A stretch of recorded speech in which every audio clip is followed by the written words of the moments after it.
Start. The Industrial Policy Resolution of 1948 was good so far as it went, but unfortunately, the spirit of it could not be understood or appreciated by the common man in this country. So, a new orientation of this policy was given, and the Honorable Prime Minister, after his return from China, publicly declared that the future policy of the country, or rather the future pattern of society, will be the socialist pattern. That was further emphasized by the resolution passed at the Avdi session of the Congress and later reiterated by Sri Dewar, President of the Indian National Congress. I am very glad to say that the spirit of it has been caught by the nation today. If I may say so, the nation has taken up the challenge for securing the socialist pattern of society.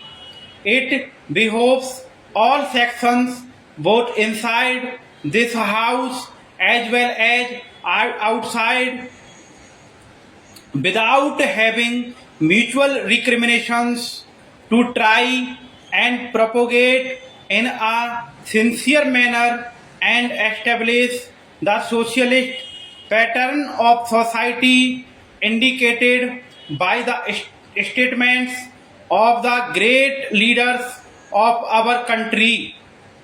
It may be relevant and pertinent if I refer to a few sentences from the memorandum presented on the 4th June 1939 by our Prime Minister, who was the chairman of the All India Planning Committee, which came into existence when there was provincial autonomy in the provinces.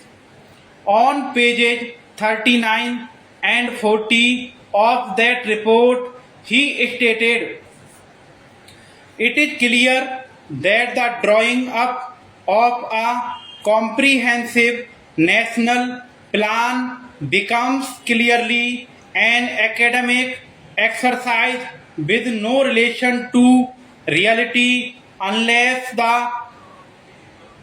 planning authority or those to whom it is responsible are in a position to give effect to the plan.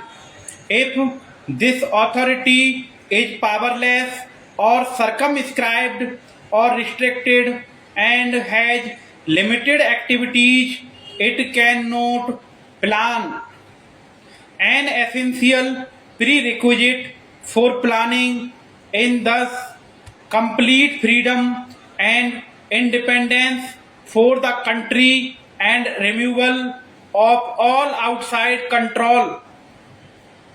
This implies that the country possesses in itself full sovereign authority to take any measures, adopt any policies, and form any relations with other countries as may seem best to its governing authority in the interests of the country and its people. National independence is thus an indispensable preliminary for taking all the steps that might be found necessary for carrying out the 5-year plan in all its various aspects throughout the whole country. At the present moment, it is clear that not only have we in India no national independence, but we are held in and obstructed by numerous reconstructions, limitations, safeguards, and reservations which block the path to planning and progress. Our plan for national development must therefore be drawn up for a free and independent India. Thanks to the sacrifices made by millions of our countrymen and countrywomen under the leadership of the father of the nation, Mahatma Gandhi, we have today secured complete sovereign political independence at a time when the nations of the world were engaged in the bitterest struggle using all the weapons of destruction. If therefore we have secured political independence during the period of a quarter of a century, it should not be difficult, especially when we are today masters in our own country, to secure a socialist pattern of society, as has already been indicated, but it requires the assistance, the propaganda, the active work of all those who are interested in this. I am sure so long as my honorable friends, the minister, the deputy minister, and the other minister who represent the commerce and industry ministry can give us an assurance that the capitalist pattern would be avoided. Some of us who believe in a 100% socialist democracy give an undertaking that certainly totalitarian policy will not be introduced in this country, because we have believed all along during the fight that we have given to the British government when we secured political independence, that we shall try to maintain democracy undiluted and a socialist democracy at that. I am absolutely certain that in this country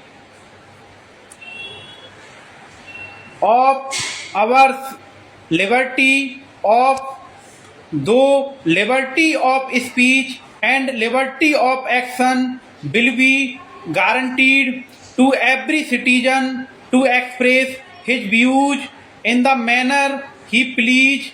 I therefore assure my honorable friend that so long as we do not, in the garb of a socialistic pattern, support a capitalist system, India will stand 100% for a socialist democracy.